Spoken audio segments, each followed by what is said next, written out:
Welcome, Sagittarius. This is Regina from Pacific Tarot, getting ready to do your August general reading.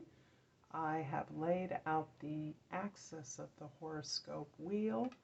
I will clarify with the African Tarot deck and finish off with an oracle. So before we get started, I want to thank all of you who have liked, subscribed, shared, donated, commented, and supported me in all the ways that you do. It is meaningful to know that my voice, my message, and I am always working on volume. I've ordered a new microphone, so hopefully that will improve things. I hope this is better, but I appreciate knowing that I am heard, and thank you for that. So let's get started with the overall energy for Sagittarius for the month of August. We have the Strength card. Interesting, the Strength card is telling me about the difficulties that you have been mounting over the last several months and even possibly years, in which you are overcoming obstacles. And in many ways, the obstacles have been so consistent, and your ability to meet them, confront them, face them has been equally consistent, that you have built up this resilience and this ability to understand the true nature of the work before you. The outer work is not daunting to you whatsoever, Sagittarius. You have the energy, the enthusiasm, and the positivity to burn, but those same qualities are what you offer to others who are likewise in need of support or help and may not even recognize it, so that you recognize the needs of others and respond with the same wisdom, the same clarity of thought, and the same heart, authentic heart and desire to experience the abundance in the world. That this is actually something that is building incredible maturity and the ability to hold these ambiguous, contradictory experiences within your being, so that your ability to recognize and engage in this deep shadow work is becoming rock solid. It's so becoming such a part of your framework, of your spiritual and emotional framework. When living your life every day, you exude this love and energy from divine source. In the 10th house, this is where others see you, your social position. You have the Empress. And the Empress is indicating this incredible sense of rebirth, birth, openness to the natural, abundant, generating abundance of the universe. This is you recognizing that your world, your being is full of ideas, excitement, opportunities to create new things, to experience continuous growth, and to generate more abundance with every opportunity that you engage in. This is a beautiful card of empowerment, being in your power, and the world recognizing that and responding to that and being inspired by your self-empowerment. The Queen of Cups in the first house is really echoing this beautiful sentiment of emotional abundance, of free-flowing, of self-love, really feeling that everything you're doing, particularly this new love, this new self-birthing, is all motivated and empowered by love. Everything you do at this point, Sagittarius, particularly in August, is powered by love, and you are perfectly capable of activating this beautiful divine masculine, divine feminine joining within you to activate that, to build, to grow, to balance out your world so that every part of your experience reflects this growth. Not only growth, but harmony and beauty for the creatives of you. You are moving forward with such a flow, such a flow of love and experience for your craft, for your experience, for your abundance, and for your capacity to enjoy what you have. People are magnetized to your sense of richness, abundance, and fluidity right now. In the fourth house, we have the Ten of Swords. Well, and here we get to the root cause, the root basis of the phenomenal work that I was resonating with as I pulled the Strength card. The Ten of Swords shows you all the obstacles you've overcome, every area of your life that has revealed itself to be disappointing or unfulfilling in some way, even hurtful and damaging. Those patterns that you have clung to over and over again, that you have through the last few weeks, the last few months, the last few years. Really carefully examine each one of these swords in your back. Each area of your life that does not suit you, and in fact the willingness to keep engaging in things that don't work has hurt you. And in finally recognizing that, you have had to release all of the behaviors, all of the alliances, all of those areas that were not serving you, that did not fulfill you, in fact, that damaged you, that hurt you. But you did that with a firm understanding of your role in those failures, in those disappointments, in the damage. So as tens are always portals, this has opened you up at your soul level. This can have to do with family of origin, formative experiences, something that it clings to your domestic environment, your home environment, your past. You have really worked hard to pull these swords out of your back, to release these behaviors. And that has been a logical result, is your sense of rebirth, your sense of renewal, your sense of seeing abundance and love in everything that you do, because you've taken those tools and you've used them to excavate those things that did not match or fit with your desired outcomes. In the seventh house of significant others, we have the Eight of Wands. And this is where I see you working collectively, communally, with family, with tribe, with whatever your circle of communication is. This is where you are receiving messages, getting a lot of information, but it is all pointed in a specific desired direction. This is moving you through the concerted efforts of others towards an impact that is much greater than you could have had. And this is the result of much, much work, many years of work, and many a collaboration of various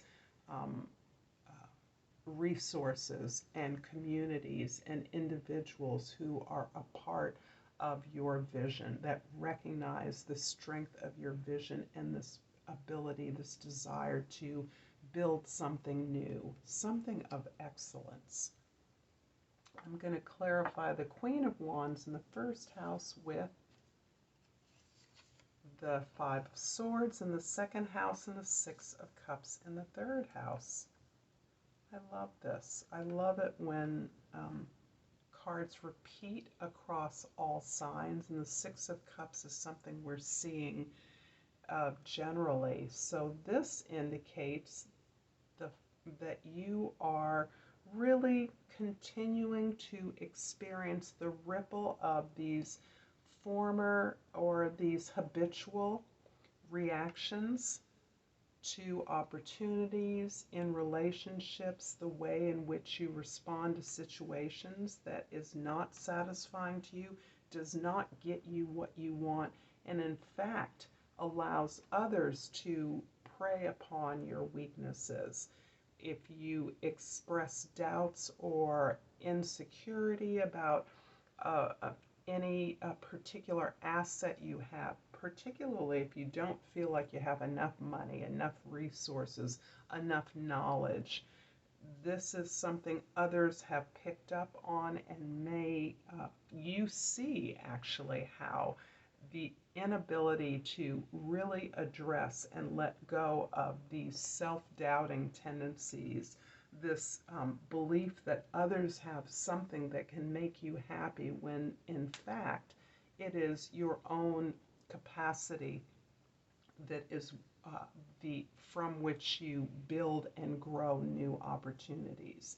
However, where that occurred, particularly in the past, you are setting out the terms of your engagement, be that in relationship, with your goals, in your work, on new terms of harmony, balance, and equality, so that you are recognizing that a relationship that is built on your capacity to give, that does not take into account your need and capacity to receive, is a failed relationship and one not worth pursuing.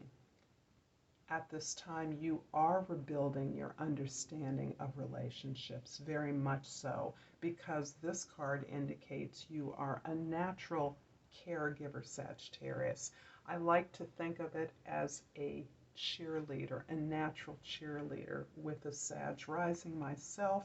This is a quality that can be abusive, actually, but this is a time in which you are truly understanding the suffering and pain from which this awareness comes, and your ability to use the wisdom gained, the lessons learned, in order to equalize your relationships and make them not only more fulfilling to you, but more productive, more efficient.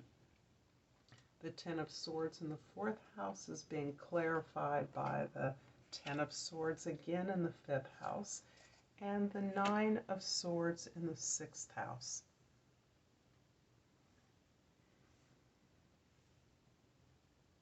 You know, my sense is that the more you clear away, the more that you face your demons, look at your personal patterns of response to situations, look at the way in which you have limited yourself, that opens up more and more not only opportunities to really look at those failures and disappointments and really zero in on that sense of betrayal and failure, but it also has impacted your awareness of your own personal past in a way that is unexpected.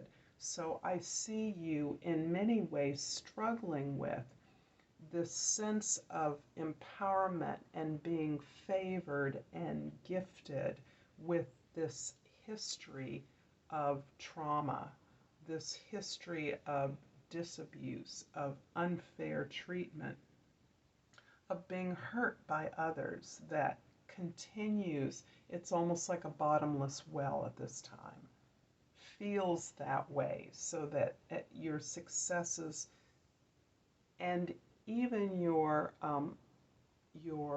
connections, your powerful connections, open up yet a new experience that you sustained in the past that was damaging, that was hurtful, and perhaps ways in which you hurt others as a result of the hurt you experienced. So this is very, very heavy. This is very much indicative of the reason why you have cultivated this ability to persevere, to be resilient, to bounce back from these things that you do not share with others lightly.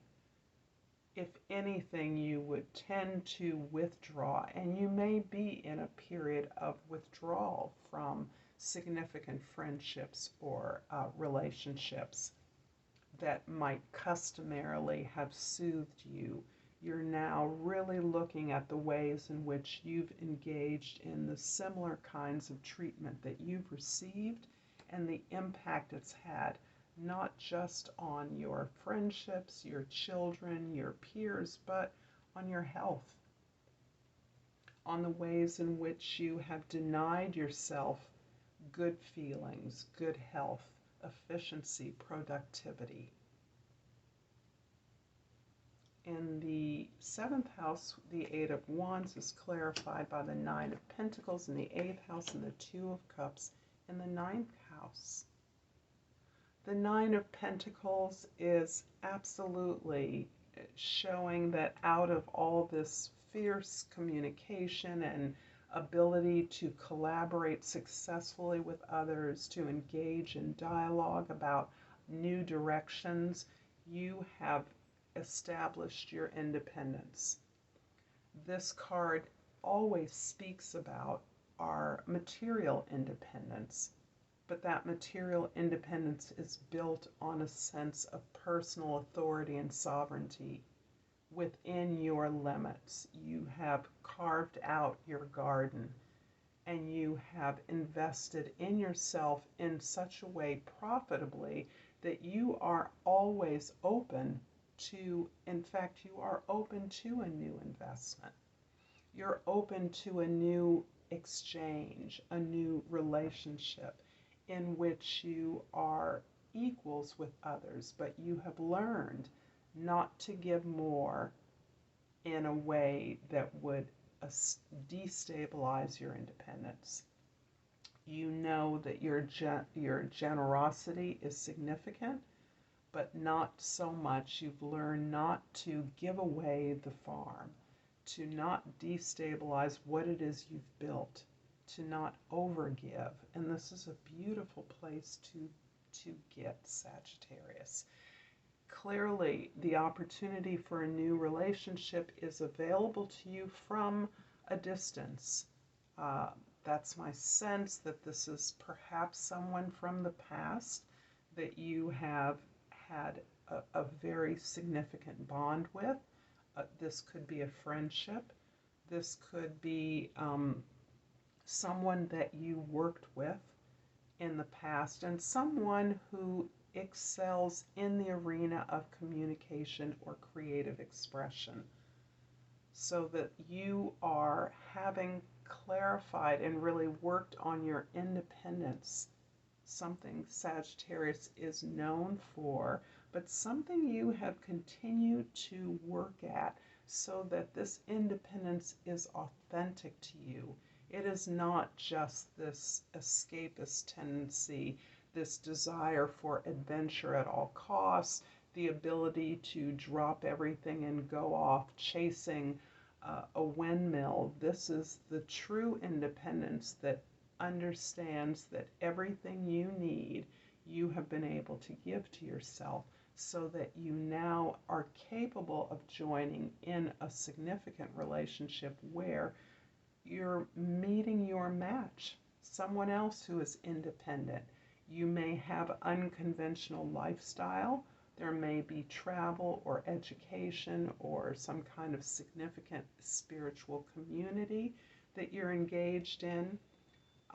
But this is a momentous connection which allows you to deepen your creative gifts and skills.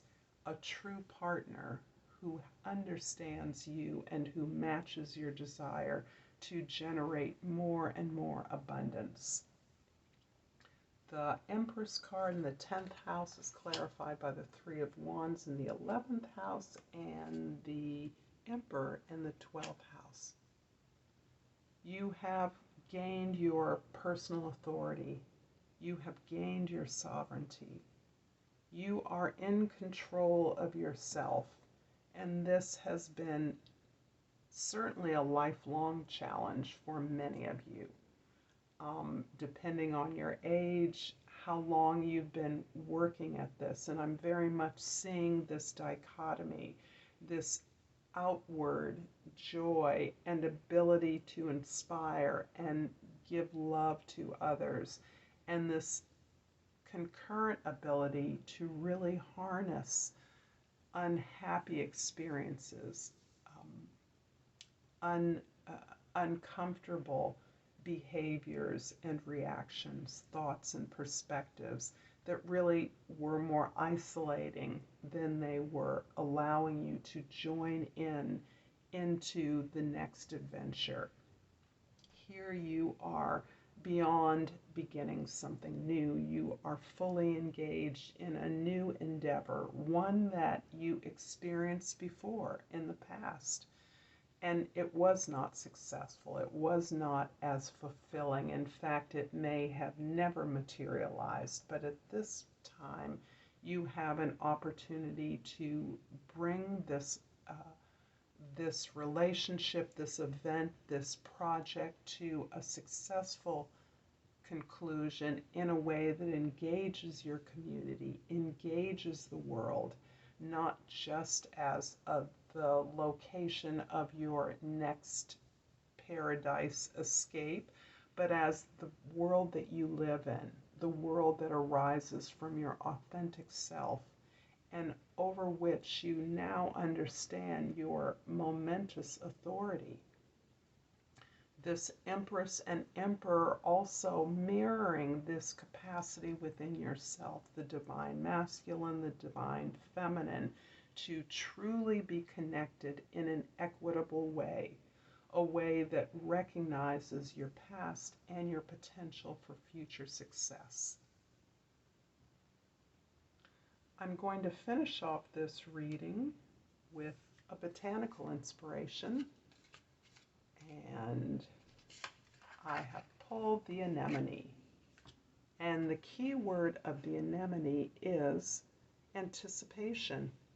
A.B. Shepard said, "I felt like an arrow pulled back and ready to be launched into something big." I'm going to leave it here, Sagittarius, and thank you once again for your time and attention. And until next time, Namaste.